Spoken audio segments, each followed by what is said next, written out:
काही सांगणार? आई एकविरेच्या चरणी एवढीच प्रार्थना आहे की महाराष्ट्र आज महायुती सरकारच्या माध्यमातून पुढे जाताना आपण सर्वजण पाहतोय।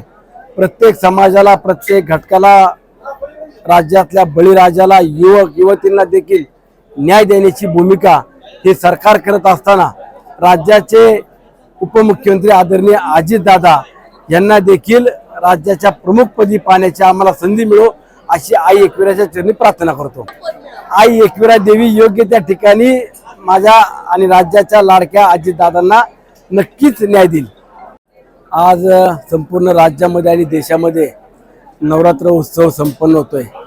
आई देवीचा जागर होत असताना 9 दिवस घटस्थापना आणि देवीची आराधना करत असताना माझ्या मावळ मतदारसंघातील लाखो भाविक भक्तांचं श्रद्धास्थान असलेल्या आई एकविरा देवीचे आज अभिषेक आणि पूजा करण्याचा मान सर्व विश्वस्त आणि ग्रामस्थांच्या पुण्याईमुळे, त्यांच्या सर्वांच्या आग्रहामुळे मला आज खरंता मान मिळालेला आहे।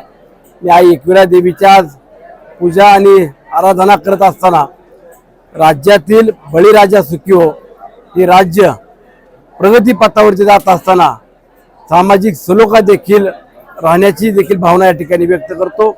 आणि आज एकविरा देवीच्या या पवित्र अशा भूमीमध्ये उद्या राज्याचे मुख्यमंत्री सन्माननीय एकनाथजी शिंदे साहेब आणि त्याचबरोबर उपमुख्यमंत्री आदरणीय अजितदादा हे देखील या आई एकविरा देवीच्या परिसराचं तीर्थक्षेत्र विकास आराखड्यामध्ये काम सुरू होताना उद्या सर्वांच्याच मान्यवरांच्या शुभ हस्ते या ठिकाणी भूमिपूजन संपन्न होते, त्याचा देखील मला एक समाधान आहे।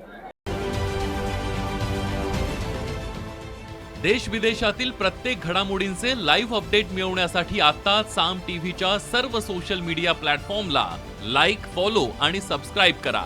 तसंच सर्व नोटिफिकेशनसाठी बेल आयकॉन प्रेस करायला विसरू नका।